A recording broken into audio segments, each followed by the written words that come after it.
masih menggunakan hukum dagang itu zaman kolonial. Sekarang itu sudah ada undang-undang tentang asuransi sendiri. Nah ini Satendra mohon bisa nge-share ya saya ya. Silakan Pak Kiai. Ini sekilas saja ini makalah yang biasanya saya pakai untuk inilah pembelajaran asuransi syariah dasar ya. Di OJK itu lebih biasanya tentang regulasi juga banyak yang kemarin saya kirim ya. Jadi ini dari definisi juga, ini tadi kan ngambil hukum dagang ya. Ini saya tunjukkan aja, nanti dibaca. Karena kalau saya jelaskan, nanti habis waktunya. Saya jelaskan di sini. Jadi rujukannya jangan hukum dagang lagi. Hukum dagang itu zaman kolonial, ketika belum ada undang-undang asuransi. Nah, ketika sekarang ada undang-undang asuransi, rujuklah definisi itu undang-undang asuransi. Nah, di undang-undang asuransi itu ada definisi asuransi konvensional, ada asuransi syariah. Nah, ini kan. Kalau Anda membaca definisi asuransi ke hukum dagang, itu masih konvensional. Tanggung-menanggung kan. Nah, coba kalau di dan ini kalau di konvensional hubungan hukum itu antara peserta asuransi ya dengan perusahaan langsung. Tapi kalau syariah nih kumpulan perjanjian yang terdiri atas perjanjian antara perusahaan asuransi dan pemegang polis. Nah, ini ya pemegang polis atau peserta. Jadi ada hubungan hukum akad antara perusahaan asuransi dan pemegang polis dan perjanjian di antara para pemegang polis. Ada lagi perjanjian akad antar peserta. Jadi ada dua ya. Ada antar peserta dan antar peserta dan perusahaan. Nah, kalau di konvensional hanya satu. Dalam rangka pengelolaan kontribusi berdasarkan prinsip syariah. Nah, kalau di syariah menggunakan terminologi kontribusi. Ya. Di undang-undang itu menggunakan bukan premi, tapi kontribusi. Meskipun di fatwa DSN masih ada kata-kata premi ya di awal-awal. Berdasarkan prinsip syariah guna saling tolong-menolong dan melindungi. Jadi kuncinya ta'awun ini ya. Makanya namanya takaful, takmin ya. Nah, kemudian rinciannya memberikan penggantian kepada peserta atau pemegang polis karena kerugian. Ini terkait asuransi kerugian. Jadi kalau mobil, Satendra mobilnya diasuransikan. Ya, kalau misalnya ada mobil lain mencium mobil Ustadz Hendra sehingga berat gitu kan, nanti diganti itu. Atau mobil Ustadz Hendra diambil orang, ya itu kerugian. Biaya yang timbul kehilangan keuntungan atau tanggung jawab hukum kepada pihak ketiga. Termasuk Pak Hendra, mohon maaf nih Pak Hendra ya, misalnya diasuransikan, mobil Pak Hendra nyium orang gitu ya, sehingga harus dibawa ke rumah sakit. Nah itu nanti ada cover asuransinya, itu masuk cover asuransi kerugian juga. Ada juga kecelakaan yang nanti di asuransi jiwa. Nah yang B ini asuransi jiwa nih, memberikan pembayaran didasarkan pada meninggalnya peserta atau pembayaran yang didasarkan pada hidupnya peserta dengan manfaat yang besarnya telah ditetapkan atau didasarkan pada hasil pengelolaan dana. Jadi ada dua asuransi di sini, asuransi umum dan asuransi jiwa. Tadi di pemakalah tadi itu slide promosi perusahaan takaful. Ya, jadi macam-macamnya itu produk-produk takaful ya. Oke. Nah, ini hampir sama ya, usaha saling melindungi, tolong-menolong di antara sejumlah orang pihak melalui investasi dalam bentuk aset tabaruk. Nah, ini definisi di fatwa tahun 2001 awal-awal ya. Nah, ini juga ketinggalan zaman nih, ini mau direvisi nih. Jadi makanya kalau nggak tahu nanti kita akan ketinggalan zaman. Buku-buku yang lama belum update ya. Nah, ini teman-teman ya, nggak saya jelaskan satu-satu, tapi nanti silakan dibaca sebagai calon master ya. Jadi nggak harus diajarkan Ustadz Hendra di ruang kuliah saja gitu. Nah ini fatwanya silakan nih. Ada 1 sampai 7 fatwa nih ya. Ada ini fatwa tentang pedoman asuransi syariah, tentang asuransi haji, tentang akad mudharabah mustarokah pada asuransi syariah. Jadi investasi itu tidak hanya mudharabah, ada juga investasinya pakai mudharabah mustarokah. Kemudian tentang akad wakalah bil ujroh. Nah ini yang pengganti awal-awal dulu menggunakan mudharabah, sekarang menggunakan wakalah bil ujroh. Kemudian tentang akad tabarruk pada asuransi. Jadi selain wakalah bil ujroh, peserta dan perusahaan nanti ada tabaruknya. Nanti informasi detailnya di belakang sekilas nanti saya jelaskan. Kemudian fatwa nomor 81, pengembalian kontribusi tabaruk bagi peserta asuransi yang berhenti sebelum masa perjanjian. Ini sekilas. Jadi kalau misalnya Ustadz Hendra sama saya sama-sama ikut asuransi, ternyata Ustadz Hendra terus, saya mundur nih Ustadz Hendra ya. Saya udah komit ikut 5 tahun, saya bayar di depan misalnya, atau saya cicil. Udah tahun kedua saya mundur. Nah pertanyaannya, dana tabaruk yang sudah saya bayarkan boleh nggak saya minta lagi, begitu Ustaz Indra. Nah itu nanti di sini tentang pengembalian kontribusi. Nah yang ketujuh, fatwa tentang wakaf manfaat asuransi dan wakaf investasi pada asuransi jiwa. Nah ini wakaf polis biasanya istilahnya. Jadi polis diwakafkan. Nah nanti asuransi itu karena ada investasinya, ada yang tanpa investasi. Kalau investasi berarti manfaat investasinya boleh nggak diwakafkan. Kalau tidak ada investasinya, ketika terjadi klaim, misalnya saya ikut asuransi jiwa, artinya kalau saya meninggal, nanti kan ahli waris saya dapat klaim tuh ya. Nah bisa nggak klaim untuk ahli waris seandainya saya meninggal, itu saya wakafkan. Nah di awal, nah nanti fatwanya tentang ini. Jadi banyak nih pembahasan tentang asuransi perspektif fatwa. Nah, mohon nanti dibaca nih semuanya dibaca nih.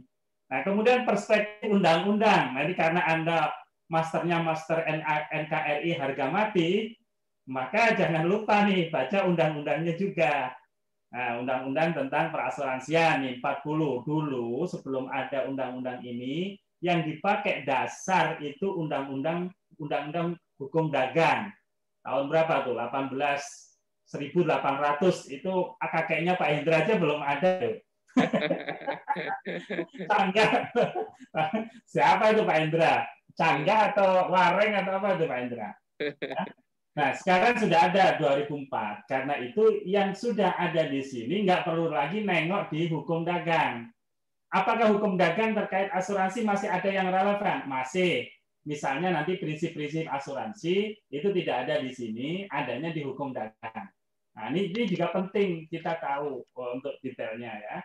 Memang ini pengantar ya, tapi nanti kalau Anda nggak baca ya nggak dapat apa-apa. Dan POJK juga ya, penyelenggaraan usaha asuransi. Jadi POJK 69 ini mengatur bagaimana asuransi syariah itu diselenggarakan ya. Bagaimana penyelenggaraannya asuransi maupun reas. Nah, kemudian POJK 72 tentang kesehatan keuangan perusahaan asuransi. Jadi perusahaan asuransi itu yang sehat itu yang seperti apa ya? Dalam perspektif regulator, mengapa ini penting diatur? Ini untuk keamanan, untuk melindungi nasabahnya. Nah, bagaimana aturannya nanti ada di sini. Kemudian POJK nomor 73 tentang tata kelola perusahaan yang baik. Perusahaan asuransi, bagi perusahaan asuransi. Nah, ini perusahaan asuransi ini biar berjalan baik, struktur organisasi apa aja yang harus ada, dan bagaimana hubungan antar struktur organisasi itu, dan bagaimana struktur organisasi itu berfungsi, dan kemudian dilaporkan ke OJK tiap tahunnya. Nah, itu ada di sini. Jadi, ini semuanya aspek hukum ya. Jadi, kalau adik-adik nanti setelah lulus dari IIG, mendapat gelar, apa Ustaz gelarnya? Gelarnya apa nanti? Adik-adik ini? Master apa? MH ya? MH. Itu sama dengan lulusan UI itu. Lulusan UGM ya, MH. Nah, nanti kalau adik-adik ini kerja di asuransi, bagian legal, bagian hukum, ini mesti dikuasai nih.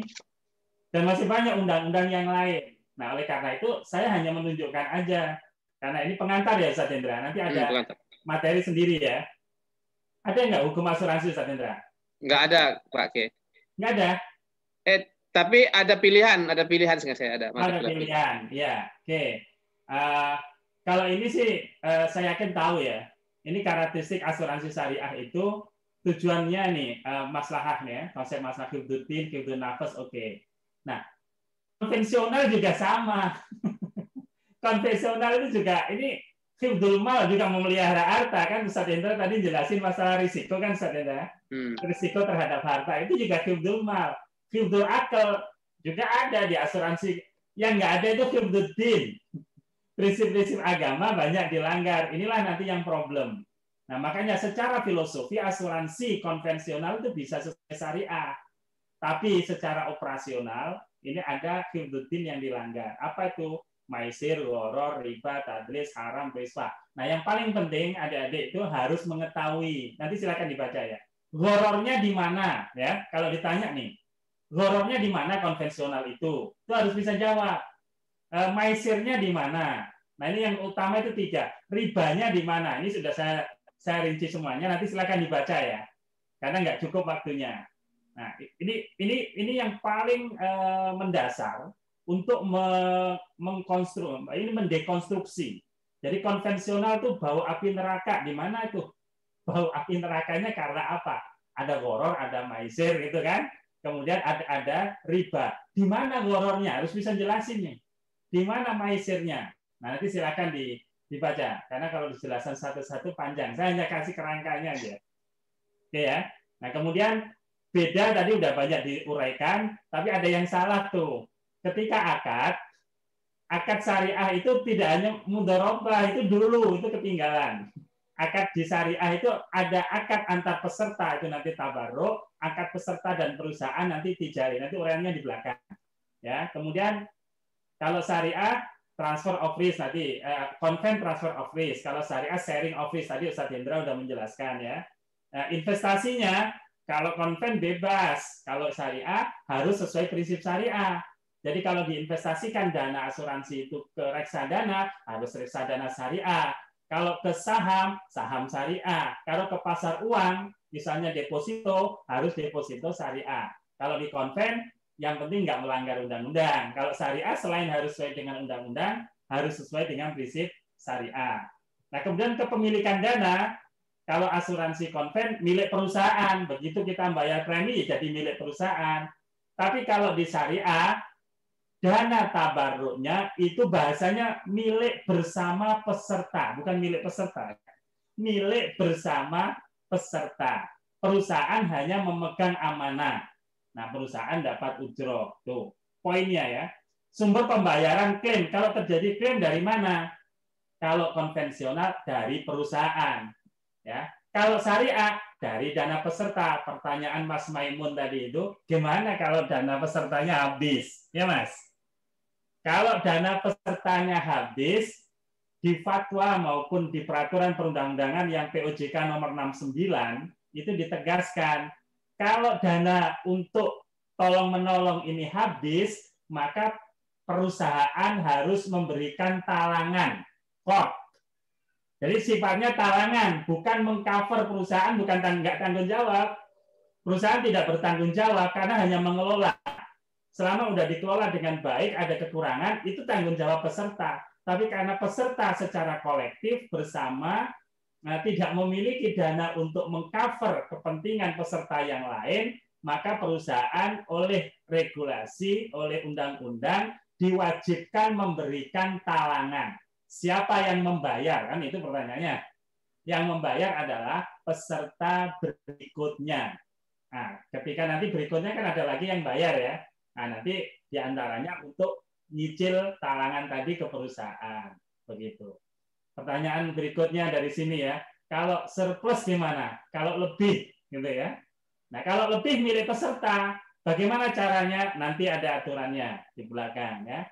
Keuntungan seluruh milik perusahaan. Jadi kalau di konvensional seluruh milik perusahaan. Kalau syariah dibagi antara perusahaan dengan sesuai dengan prinsip bagi hasil.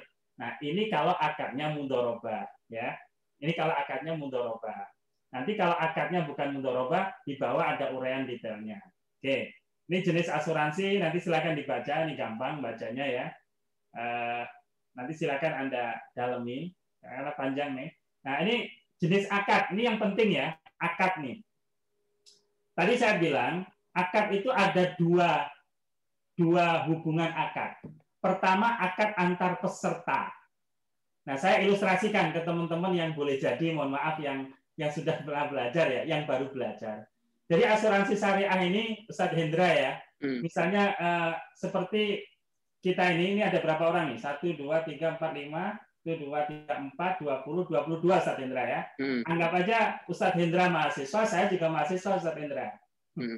Nah, kemudian Ustadz Hendra sebagai ketua kelas nih ceritanya. Ustadz Hendra bilang, teman-teman, ini kan bulan-bulan ini banyak teman-teman kita yang sakit nih. Daripada setiap kali ada sakit, kemudian kita ngumpulin duit, ya kalau pas kita bawa duit, bagaimana kalau kita rutinkan tiap minggu kita iuran 5 ribuan gitu, Ustadz Hendra ya. Ini ceritanya kita menerapkan asuransi syariah nih. Caranya seperti ini. Kita bayar nih 5 ribuan tiap minggu ke Ustadz Hendra. Dikumpulkan di Ustadz Hendra. Besok Sofia sakit, Ustadz Hendra. Ya, Ustadz Hendra ngeluarin dari kenceng kelas tuh. Nih Sofia. Nah, dikeluarin. Besoknya lagi adalah Nur Ruwaida sakit. Keluarin tuh sama Ustadz Hendra. Saya nggak sakit, Ustadz Hendra. Kira-kira saya nyusul nggak, Ustadz? Nyesel nggak? Enggak. Mengapa? Karena saya bayar 5.000 itu tujuannya nolong ya. Ketika saya nggak sakit, alhamdulillah saya sehat, bisa nolong yang lain. Nah, Ustadz Hendra sebagai ketua kelas, apa hubungannya dengan saya dan teman-teman semuanya sebagai sama-sama mahasiswa? Kita mewakalahkan ke Ustadz Hendra agar duitnya itu dikelola sama Ustadz Hendra. Ya terserah mau Ustadz Hendra mau ditaruh di tabungan, di deposito, atau diinvestasikan di perusahaan Ustadz Hendra, seizin kita semuanya, kan no problem tuh Ustadz Hendra. Nah, sementara akad antara kita semuanya ini akad antara kita semua anggota kelas, ini tolong menolong kan, saling memberikan hibah 5.000 per minggu. Jadi asuransi syariah begitu. Ada akad bersama kita sekelas, ada akad kalau kita di kelas kan gampang Ustadz Hendra tinggal ngumumin. Kalau di asuransi kan nggak ngumpul orangnya. Apa yang dilakukan Ustadz Hendra kalau sebagai perusahaan asuransi? Ya nyari orang yang mau ikut Ustadz Hendra ya. Nah, di bahasa konvensional menjual asuransi Ustadz Hendra. Nah, di syariah salah tuh bukan menjual. Mengapa? Karena akadnya tolong-menolong. Bukan akad jual beli. Nah, kalau di konven mengapa ada gharar? Karena ada akad tukar menukar. Ya, akad jual beli. Jual beli risiko dengan premi. Nah, saya lanjutkan ya. Ini mudah-mudahan bermanfaat nantinya. Jadi kembali ke sini, antar peserta tabaruk. Tabaruk dimaksud di sini adalah hibah. Karena tabaruk itu tidak hanya hibah, wasiat ya, tabaruk ya. Sedekah tabaruk. Banyak. Saya nitip motor di rumah Pak Hendra. Pak Hendra nggak kenakan fee, itu juga tabaruk. Nah, tabaruk di asuransi maksudnya adalah hibah. Jadi peserta saling memberikan hibah yang dikumpulkan ke perusahaan asuransi. Kalau di kelas tadi dikumpulkan di Ustadz Hendra sebagai ketua kelas. Kemudian akad peserta dan pengelola nih, Ustadz Hendra ya. Peserta dan pengelola. Jadi kita semuanya tadi nyerahkan ke Ustadz Hendra. Itu akadnya apa? Nah, akadnya adalah wakalah bil ujroh. Ustadz Hendra ngomong-ngomong dikasih ujroh nggak tadi? Jadi nah, karena Ustadz Hendra di kelas nggak ada ujrohnya, berarti wakalah. Tapi kalau ini perusahaan asuransi, nggak mungkin nggak ada ujrohnya kan? Nggak mungkin. Bagaimana perusahaan asuransi gaji pegawainya, nyewa gedungnya, menyediakan seluruh infrastruktur yang ada di perusahaan, ya nggak akan jalan. Karena itu ada ujrohnya. Nah, kemudian dana kita yang terkumpul di perusahaan, Ustadz Hendra tadi ya Ustadz Hendra ya, contoh di kelas tadi, yang terkumpul di Ustadz Hendra diapain sama Ustadz Hendra? Kata Ustadz Hendra, saya investasikan, tapi saya dapat ya, karena saya kan mencari ke sana kemari. Oh siap Ustadz Hendra, maka kita wakalah bil ujroh juga nih Ustadz Hendra. Untuk investasi Ustadz Hendra, saya wakalah bil ujrohkan ke Ustadz. Silakan diinvestasikan, Ustadz nanti dapat ujroh.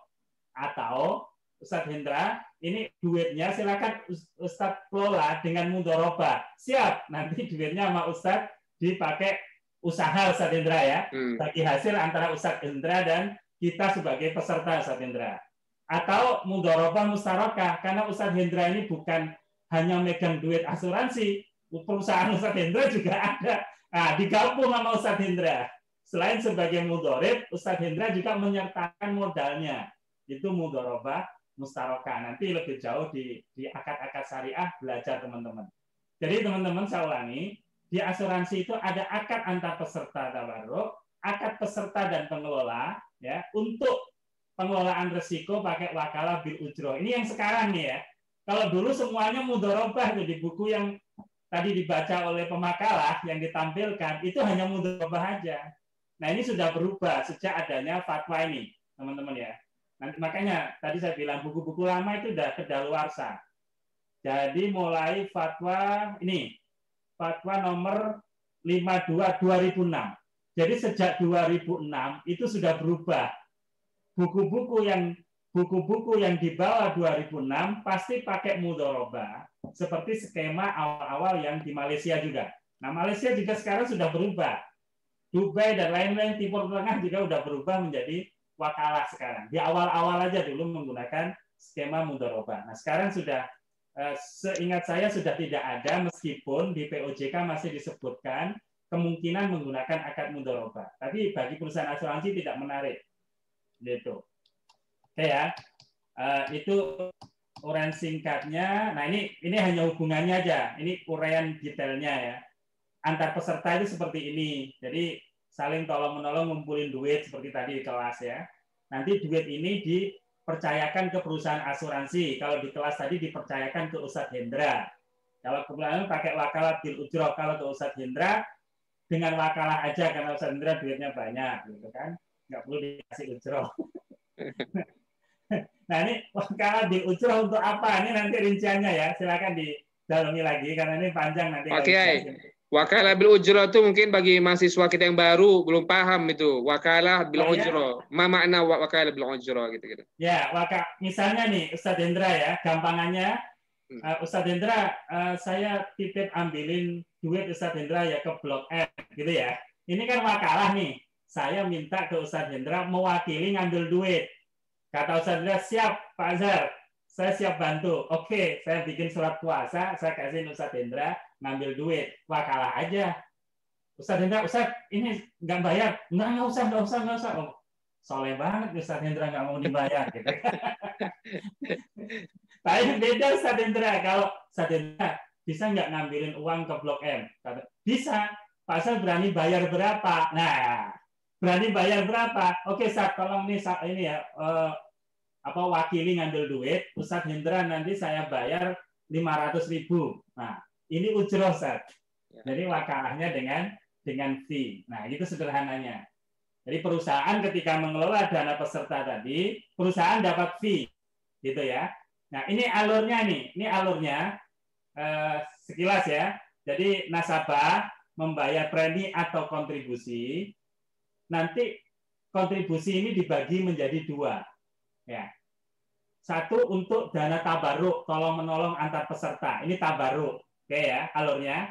Dana tabaruk ini masuk ke kumpulan dana tabaruk. Di sini tidak hanya dari orang yang bajunya kuning ini, tapi dari peserta yang lain masuk ke sini. Bleng, gitu ya. Ini banyak nih kumpulan dana peserta yang lain. Yang ujroh gimana? Ujroh ini adalah ujroh peserta mewakilkan ke perusahaan. Ini perusahaan posisinya. Pakai akad apa? Wakalah bil ujroh. Misalnya nih, ujrohnya 40% dari premi. Kalau 1 juta bayar premi atau kontribusi, berarti 400 menjadi ujroh perusahaan. Yang 600 masuk kumpulan dana tabaruk. Ini alurnya ya. Kumpulan dana tabaruk ini di perusahaan diinvestasikan oleh perusahaan. Bisa dengan akad wakalah, bisa mudharabah. Hasilnya masuk lagi ke kumpulan. Kumpulan ini untuk apa? Untuk membayar reasuransi tadi loh ya. Itu dari dana ini, dana tabaruk. Jadi akadnya kita ke asuransi pakai akad wakalah dan tabaruk. Asuransi ke reas juga sama, pakai akad wakalah dan tabaruk. Karena itu tabaruk yang ke perusahaan asuransi nanti sebagian dipakai bayar ke reas. Reas takut lagi ya, harus mitigasi resiko. Nanti ada namanya restosesi. Jadi mereas lagi gitu. Sampai ke Allah Subhanahu wa taala. Pokoknya takut semuanya. Nah, dana yang ada di sini ini bisa NO. Nah, NO itu artinya negatif, bukan Nahdlatul Ulama. Jadi ini maksudnya adalah negatif underwriting tadi yang Ustadz Maimun sampaikan tuh. Jadi dananya nggak cukup, maka perusahaan harus mengeluarkan court untuk mengcover ketika klaimnya banyak tapi dananya nggak cukup. Tapi kalau dananya kelebihan, namanya SU, surplus underwriting. Bagaimana kalau surplus? Nah, di fatwa ada 3 pilihan. Pilihan pertama nggak diambil, ditaruh di kumpulan dana tabaruk. Pilihan kedua di dana tabaruk dan dibagi ke peserta. Nah, pilihan ketiga yang ada di gambar ini, dan ini hampir semua asuransi begini. Pilihan 1 nggak dipilih, pilihan 2 nggak dipilih. Yang dipilih adalah pilihan 3 untuk perusahaan, untuk cadangan dana tabaruk, dan untuk nasabah. Prosentasenya nanti disepakati di polisnya, begitu ya. Jadi perusahaan dapat hadiah atau hibah dari surplus. Nah, oleh karena itu perusahaan tuh untungnya dari apa? Dari ujroh. Kalau terjadi surplus dia dapat, gitu kan? Plus untuk apa ini duitnya? Pendapatan perusahaan ya, ada beban operasional, kemudian ada keuntungan perusahaan. Tapi ingat, kalau terjadi kekurangan, perusahaan harus mengcover dengan core. Itu Ustaz Hendra, saya kira. Wah, luar biasa. Prinsip ini nanti silakan dibaca ya. Prinsip asuransi konvensional di syariah juga masih berlaku. Ini panjang nih kalau dijelasin. Ya, tapi nanti silakan dibaca. Ada insurable interest, utmost good fight, kontribusi, subrogasi, proximate cost, dan indemnity. Nah, ini prinsip-prinsip yang harus adik kuasai sebagai calon master hukum nih. Kalau boleh jelaskan sedikit mungkin Pak Kiai? Ya? Boleh jelas sedikit itu prinsipnya itu sedikit dijelaskan. Ya. Sekilas ya. Kalau insurable interest, orang yang mengasuransikan itu harus punya kepentingan dengan objek yang diasuransikan. Jadi kalau Ustadz Hendra mengasuransikan mobil, ya memang Ustadz Hendra punya kepentingan memproteksi agar mobilnya itu kalau hilang diganti, kan Ustadz? Betul. Nah, jadi ada kepentingan dengan apa yang diasuransikan. Kalau mengasuransikan jiwa, ada kepentingan. Siapa tahu meninggal anak-anak masih kecil. Ya kan itu, Sandra? Artinya kita ada mitigasi resiko masa depan anak kita. Bukan anak tetangga, Ustaz Hendra ya. Anak kita. Nah, itu. Nah, kalau anak tetangga, itu nggak ada insurable, Ustaz Hendra. Iya. Nggak ada tanggung jawab kita, kan? Nah, prinsip dasarnya kalau yang menjadi langsung tanggung jawab kita, yang kalau kita tiada, kita akan menanggung resiko ya, orang yang kita tinggalkan. Nah, itu ada insurable di situ. Yang kedua, utmost good fight. Jadi dalam asuransi itu harus didasari pada itikat baik, husnun niyah bahasa syariahnya. Jadi harus transparan di awal. Ketika rumah diasuransikan, apa aja jangan disembunyikan. Begitu terjadi kebakaran, dia ngeklaim sendiri, yang hilang tuh ini loh. Maka ketika di awal mau mengasuransikan harus jelas. Ustadz Hendra mau mengasuransikan mobil, mobilnya harus jelas Ustadz Hendra. Jangan karena Ustadz Hendra punya banyak mobil, pokoknya mobil saya asuransikan. Iya, yang mana? Nah, di sini nggak boleh goror, nggak boleh disembunyikan. Harus ada itikat baik. Kalau klaim juga sama Ustadz Hendra, kan banyak nih Ustadz. Sebenarnya mobilnya baretnya sedikit Ustadz Hendra, ya. Tapi biar sekalian diperbaiki, akhirnya digetok tuh sama nasabah. Itu bertentangan dengan husnul niyah ini. Jadi secara hukum, kalau Anda nanti sebagai pengacara asuransi, ada nasabah yang curang, atas dasar prinsip ini, klaim bisa nggak dibayar, Ustadz Hendra? Ya, gitu ya. Kemudian kontribusi. Jadi jelas bahwa peserta harus bayar. Karena itu kalau nggak bayar, atau telat bayar lewat waktu yang ditolerir, ada namanya grace periode yang ditolerir. Kalau lewat misalnya toleransi waktu 2 bulan, lewat 4 bulan, Anda nggak bayar melanjutkan, maka nggak bisa. Karena prinsip dasarnya Anda bayar kontribusi, Anda dapat klaim. Begitu ya, kalau kontribusi ya. Jadi kalau nggak bayar, ya nggak bisa ngeklaim. Kemudian subrogasi. Ini penggantian. Ustadz Hendra mobilnya udah hilang, Ustadz. Diganti asuransi. 5 hari kemudian tiba-tiba mobil pulang sendiri, Ustadz Hendra. Nah, pertanyaannya, mobil punya siapa? Bukan punya Ustadz Hendra, punya asuransi. Ini asas subrogasi, Ustadz Hendra. Jadi kalau ban mobil Ustadz Hendra pecah, diganti asuransi, maka bangkai ban itu milik asuransi, Ustadz. Mobil Ustadz Hendra ditabrak penyok, separuh, diganti baru. Bangkainya milik siapa? Milik perusahaan asuransi. Kalau dijual ke orang Madura, masih dapat 2 juta, itu bukan punya Ustadz Hendra, punya asuransi. Nah, ini namanya asas subrogasi. Nah, kemudian yang terakhir adalah indemnity. Jadi indemnity ini adalah bahwa kita mengasuransikan sesuatu karena di situ ada risiko, gitu ya. Jadi ada risiko yang harus di cover nantinya, itu aja. Nah, sebenarnya masih banyak nih proximate cause. Proximate cause itu penyebab langsung, Ustadz Hendra. Jadi kalau Ustadz Hendra, mengapa mobilnya rusak? Kan ditanya tuh Ustadz Hendra, mengapa kamu klaim? Oh, karena mobil saya tertabrak. Maka siapa yang nabrak, gitu kan?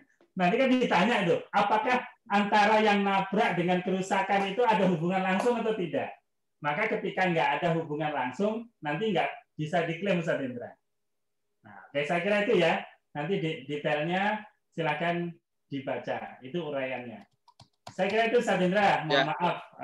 Syukuran. Waduh, luar biasa. Pak Hendra juga dapat ilmu banyak. Ini Pak Kiai Azhar ini memang beliau saat ini DPS ya Pak Kiai ya? DPS di asuransi Pak Kiai. Sekarang komisaris sudah enggak. DPS lagi enggak boleh ngerangkep. Wah, sudah komisaris itu lebih keren lagi kan gitu. Ngerangkep. Jadi ini Masya Allah luar biasa ilmu yang baru ya.